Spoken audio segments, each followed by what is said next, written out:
பாத். அல்லாஹுவினுடைய திருப்பெயர் கொண்டு துவங்குகின்றேன். அல்லாஹுவினுடைய மகத்தான கிருபையால் கருணையால் 11 நோன்புகளை நிறைவு செய்துவிட்டு 12வது நோம்பினுடைய தராவீகை அல்லாஹுவினுடைய இல்லத்திலே தொழுதுவிட்டு நாம் எல்லாம் அமர்ந்திருக்கின்றோம். அல்லாஹு ஜல்லஷானஹு தஆலா இதுவரைக்கும் நான் நோற்ற நோன்புகளையும் அமல்களையும் அல்லாஹ் கபூல் செய்வானாக. இன்று ஓதப்பட்ட தராவிகளை ஓதப்பட்ட அனைத்து இறைவசனங்களுக்கும் நிரப்பமான கூலிகளை அல்லாஹ் நம் எல்லோருக்கும் வாரி வழங்கி அருள் புரிவானாக. எஞ்சி இருக்கக்கூடிய காலங்களிலே அனைத்து நோன்புகளையும் ஆரோக்கியத்தோடு அனைத்து அமல்களையும் ஆரோக்கியத்தோடு இஹ்லாஸோடு உள தூய்மையோடு செய்யக்கூடிய தௌஃபீக்கை அல்லாஹ் நமக்கு தந்தருள் புரிவானாக. இது போன்ற பல 100 ரமதான்களை ஆரோக்கியமாக அடையும் பாக்கியத்தை அல்லாஹ் நமக்கும் நம்முடைய சமூகத்திற்கும் குடும்பத்திற்கும் அல்லாஹ் தந்தருள் புரிவானாக. ஆமீன் யா ரப்பல் ஆலமீன். கண்ணியத்திற்கும் மிகுந்த மரியாதைக்கும் உரித்தான அல்லாஹுவின் நல்லடியார்களே, திருமறை வேதத்திலே 18வது சூரா கஹஃப், குகைவாசிகள். இந்த சூறாவிலே பலவிதமான விஷயங்களை அல்லாஹ் ஜல்லஷானஹு தஆலா நமக்கு எடுத்துரைக்கின்றான். கஹஃப் வாசிகளுடைய சரிதைகள், மேலும் இஸ்கந்தர் அலைஹி ஸலாத்து வஸ்ஸலாம் என்று சொல்லக்கூடிய மிகப்பெரிய உலகம் சுற்று வாலிபர், அவருடைய சரிதைகளை அல்லாஹ் சொல்லித் தருகின்றான். மூசா அலைஹி ஸலாத்து வஸ்ஸலாம் அன்னவர்களும் ஹித்ர் அலைஹி ஸலாத்து வஸ்ஸலாம் அன்னவர்களும் ஒரு ஆன்மீக பயணத்திலே கற்ற பாடத்தை அல்லாஹ் அதனுடைய சரிதைகளையும் இந்த சூறாவிலே அல்லாஹ் சொல்லித் தருகின்றான். நமக்கு பல்வேறு தகவல்களை அல்லாஹ் நமக்கு இந்த சூறாவிலே தந்திருந்தாலும் ஒரே ஒரு விஷயத்தை மட்டும் நாம் எடுத்து பார்க்க இருக்கின்றோம். அது என்னவென்றால் மறதி. மறதி என்பது அல்லாஹ் நமக்கு வழங்கிய ஒரு அருட்கொடை. அந்த மறதி குறித்து இந்த சூறாவிலே என்ன சொல்லப்பட்டிருக்கிறது, நம் மார்க்கம் அது குறித்த பார்வை எப்படி பார்க்கின்றது என்பதை நாம் பார்க்க இருக்கின்றோம். கண்ணியமான பெருமக்களே, மூசா அலைஹி ஸலாத்து வஸ்ஸலாம் அன்னவர்கள்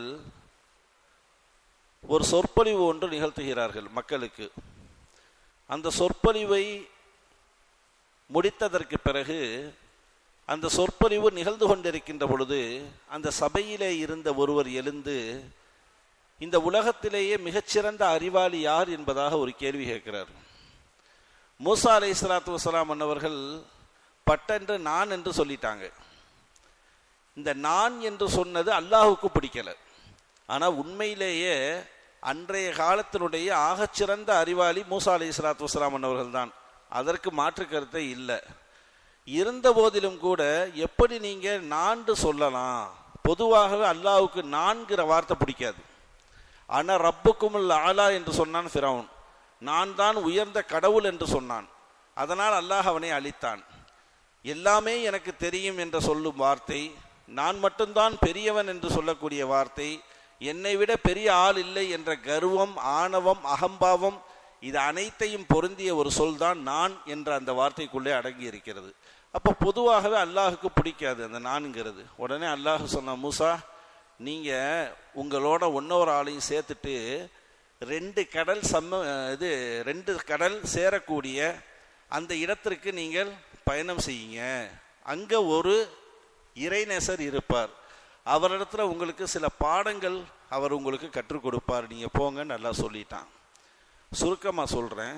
அவங்க மூசா அலைஹிஸ்ஸலாம் தன்னோட ஒரு சிசியரை, ஒரு சீடரை அழைத்து கொண்டு போகிறாங்க. அந்த சீடருக்கு பேர் யூஷா. அது வரைக்கும் அவர் நபி இல்லை. மூசா அலைஹிஸ்ஸலாம் மரணித்ததற்கு பிறகு அந்த சீடரை அல்லாஹ் நபியாக ஆக்கினான் என்பதாக குர்ஆன் சொல்லுது. யூஷா அலைஹி ஸலாத்து வஸ்ஸலாம் குர்ஆன்லேயே வருது. அவங்க 2 பேரும் போகிறாங்க. போயிட்டு இருக்கும் பொழுது அல்லாஹ் ஒரே ஒரு அடையாளம் சொன்னான். நீங்கள் போய் ஒரு பாறைக்கு அருகாமையில் நீங்கள் உறங்குவீங்க. அந்த இடத்துல நீங்கள் உங்களுடைய பயணத்தினுடைய உணவாக மீனை எடுத்து செல்லுங்கள்.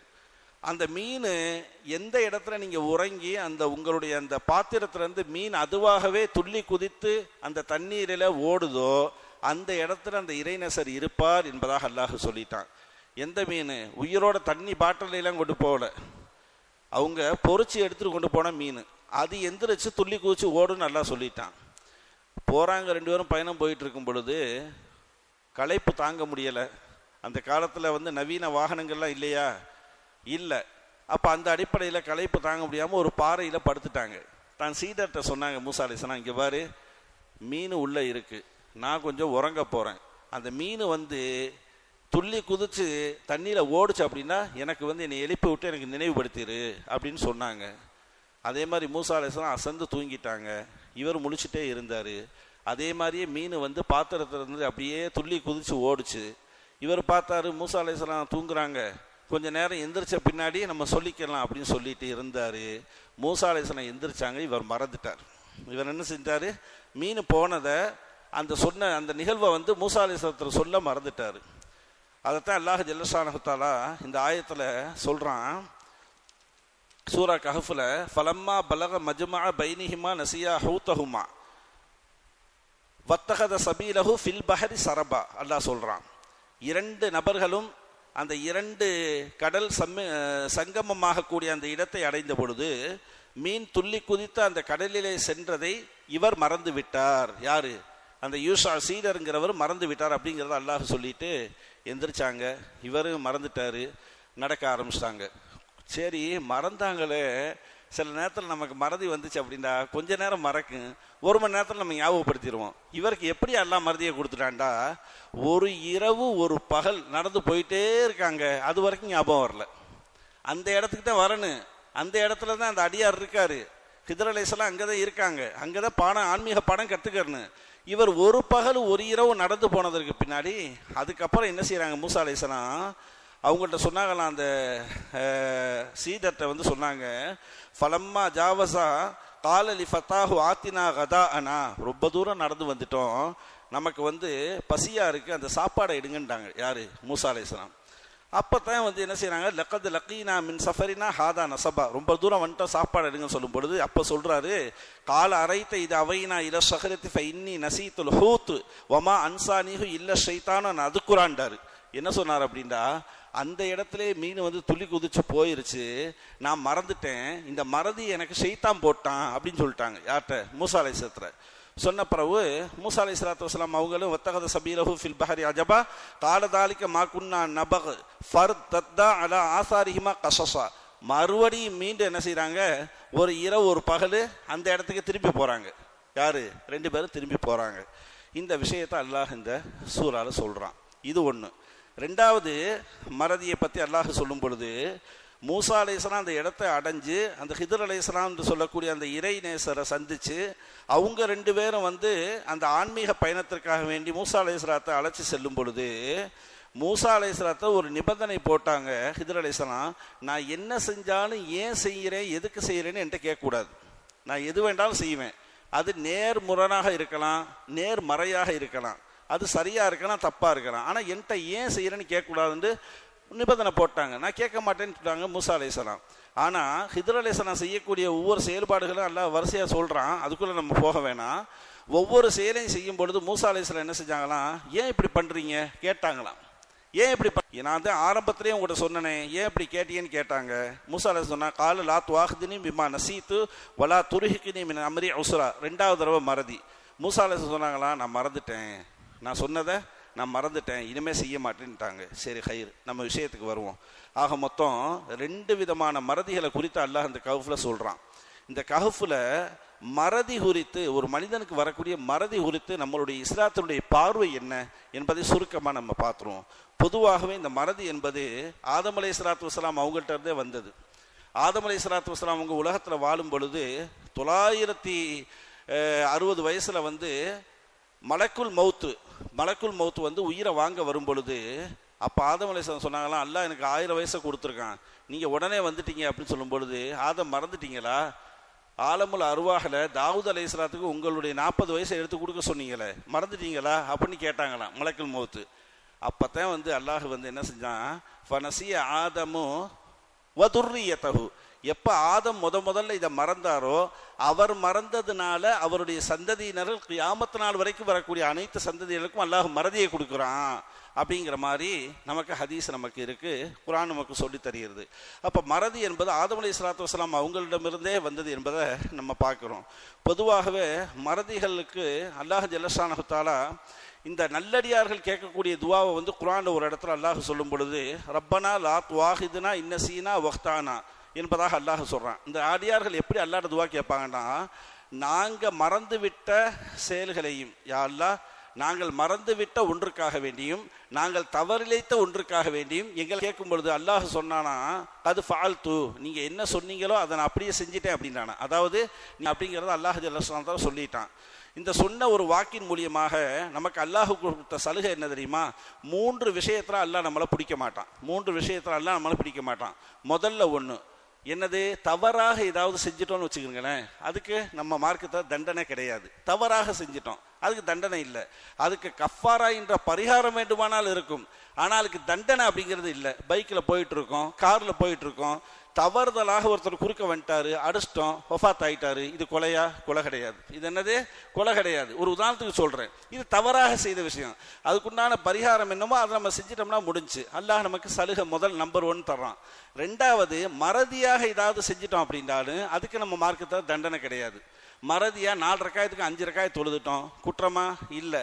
அதுக்குண்டான பரிகாரம் சஜ்தா சஹ்வு செய்யணும். அல்லது 4 ரக்காயத்தை 2 ரக்காயத்தை தொழுதுட்டோம் அப்படின்னா அந்த தொழுகையை மறுபடியும் மீட்டி தொழுகணும். அல்லது வாஜிபை விட்டுட்டோம் அப்படின்னா சஜ்தா சஹ்வு செய்யணும். இப்படியெல்லாம் சட்டங்கள் இருக்கு. மறதியாக செய்ததற்கும் அல்லாஹ் நம்மளை பிடிக்க மாட்டான். 3வது ஒன்று இருக்கு, நிர்பந்தத்துக்கு செய்யக்கூடிய செயல். அந்த நிர்பந்தத்திற்காக வேண்டி செய்யக்கூடிய செயலுக்கு நமக்கு தண்டனை கிடையாது. ஒரு இடத்துல மாட்டிக்கிட்டோம், நம்ம சட்டையை பிடிச்சிட்டாங்க, 4 பேர் அருவாளை வச்சுக்கிட்டு நிற்கிறாங்க. சொல்றா, நீ முஸ்லீமா? என்னடா நீ இதை சொல்றா அப்படிங்கிறான். என்னது? ஒரு காஃபிரான ஒருத்தன் ஏதோ ஒன்று சொல்ல சொல்றான்னு வைங்களேன், இஸ்லாத்தை விட்டு அப்பாற்பட்ட ஒரு வார்த்தை, ஷிர்கான வார்த்தையை சொல்ல சொல்றான். மார்க்கம் சொல்லுது, அந்த நேரத்தில் உள்ளத்துல நீ ஈமானை வச்சுக்கிட்டு வெளியில வார்த்தைக்காக விட்டு அவனுக்காண்டி சொல்லி அங்கேருந்து தப்பிச்சு வாங்குது. என்ன செய்யுது? அவனுக்காண்டி அந்த வார்த்தையை சொல்லி அங்கேருந்து தப்பிச்சு வா. இது நிர்பந்த சூழ்நிலை. அந்த இடத்துல என்ன செஞ்சுக்கிட்டா மாட்டிக்கிட்டோம். அப்போ அந்த நேரத்தில் நம்ம வீராப்பா இருந்தோம் அப்படின்னா நம்ம கொன்றுவான். நம்ம என்ன செஞ்சிருவான்? கொன்றுவான். அப்போ நீ அந்த இடத்துல நிர்பந்தத்துக்கு நீ அந்த வார்த்தையை சொல்லிவிட்டு நீ அங்கேருந்து வெளியில வா அப்படின்னு சொல்லுது. இந்த 3 விஷயத்துக்கும் அல்லாஹ் ஜல்ல ஷானஹு நமக்கு தண்டனை தரமாட்டான் என்பதாக நம்ம பார்க்கிறோம். கண்ணியமான பெருமக்களை, இந்த இடத்துல பாருங்க, நமக்கு கிடைக்கக்கூடிய பாடம் படிப்பினை என்ன அப்படின்னா, அந்த சீடர் மூசா அலைஹிஸ்ஸலாத்தை நான் மறந்துட்டேன்னு சொல்லும்போது மூசா அலைஹிஸ்ஸலாம் அவரை திட்டலை. குர்ஆன்ல என்ன செய்யலை? திட்டலை. அதே மாதிரி ஹிதர் அலைஹிஸ்ஸலாத்து வஸ்ஸலாம் அவங்கள்ட்ட மூசா அலைஹிஸ்ஸலாம் மறந்துட்டேன்னு சொல்லும் பொழுது ஹிதர் அலைஹிஸ்ஸலாம் மூசா அலைஹிஸ்ஸலாத்தை திட்டலை. இதுல இருந்து நமக்கு கிடைக்கக்கூடிய பாடம் என்ன அப்படின்னா, நம்ம வாழ்க்கையில நம்மளோடு பயணிக்கக்கூடியவர்கள், நம்ம குடும்பத்தினர்கள், நம்ம உறவுகள், நம்மளுடைய அலுவலகங்களில் பணி செய்யக்கூடியவங்க, யாராவது ஒருத்தவங்க மறந்துட்டு நான் செஞ்சிட்டேன், ஏன்னா மறந்துட்டேன்னு சொல்லிட்டு அவங்கள நீங்க திட்டாதீங்க அப்படின்னு நமக்கு என்ன செய்யுது? இந்த ஆயத்தை நமக்கு அழகான முறையில் சொல்லி தருகிறது. இது ஒரு பாடம் படிப்பினையாக நம்ம எடுத்துக்கணும். சரி, மறதி வராமல் இருப்பதற்கு என்ன செய்யணும்? அதுக்கு ஒரு முறையை நம்ம மார்க்க சொல்லுது. இனிமேல் செய்யக்கூடிய ஒரு விஷயத்தை நீங்கள் சொன்னால் இன்ஷா அல்லாஹ்வை சேர்த்து கொள்ளுங்கள். அல்லாஹ் நாடினால் நான் செய்கிறேன் இனிமேல் செய்யக்கூடிய ஒரு விஷயத்துக்கு. சரி, செய்து முடித்ததை மறந்து விட்டால் நீங்கள் என்ன செய்ய வேண்டும்? ஒரு விஷயத்தை செஞ்சிட்டோம், அல்லது ஒரு ஏதாவது ஒன்று முடிஞ்சிருச்சு, செஞ்சு முடிச்ச ஒரு காரியம், அது மறந்து போச்சு, அது ஞாபகம் வரணும்னா என்ன செய்யணும் அப்படின்னா ஹதீஸ் சொல்லுது, நபிகள் நாயகத்தின் மீது ஸலவாத்து ஓதுங்கங்குது. ரசூல் ஸல்லல்லாஹு அலைஹி வஸல்லம் அவங்க மேல நீங்க ஸலவாத்து ஓதும் பொழுது செஞ்சு முடிச்சது உங்களுக்கு ஞாபகம் வந்துடும். இனிமேல் செய்ய போறது நினைவோடு செய்ய வேண்டும் என்றால் இன்ஷா அல்லாஹ் சொல்லுங்கள் என்பதாக 2 விஷயத்தையும் அழகான முறையில் நம்ம மார்க்கம் இந்த மறதி குறித்து ஒரு விஷயத்தை சொல்லிவிட்டு, மறதியை நீங்கள் அசிங்கமாக நினைக்காதீர்கள், மறதியை நீங்கள் அது ஒரு குறையாக நீங்கள் நினைக்காதீர்கள். மறதி என்பது அல்லாஹ் உங்களுக்கு வழங்கிய அது அருட்கொடை. மறதி இருப்பதின் காரணமாகத்தான் நம்ம சகஜமா எல்லாரோட நல்லபடியா இருக்கும். இல்லைண்டா 10 வருஷத்துக்கு முன்னாடி என்னை நீ இப்படி திட்டினவன் தானே அப்படிங்கிறது ஞாபகம் வந்துச்சுட்டா அது அப்படியே அந்த பகைமை ஓடிக்கிட்டே இருக்கும். அல்லது நமக்கு எல்லாத்தையும் எல்லாம் ஞாபகப்படுத்தி எல்லாம் நம்ம கொடுத்துட்டோம் அப்படின்டா வாழ்க்கை சுவாரஸ்யமாகவே இருக்காது. சில நேரங்களில் மறதி இருந்துச்சு அப்படின்டா அந்த வாழ்க்கை கண்ணியமான வாழ்க்கையாக இருக்கும் என்ற விஷயத்தை எல்லாம் இந்த ஆயத்து நமக்கு சொல்லித் தருகிறது. ஆக கண்ணியமான அல்லாஹ்வின் நல்லடியார்களே, எந்தெந்த காரியங்களை எல்லாம் நபிகள்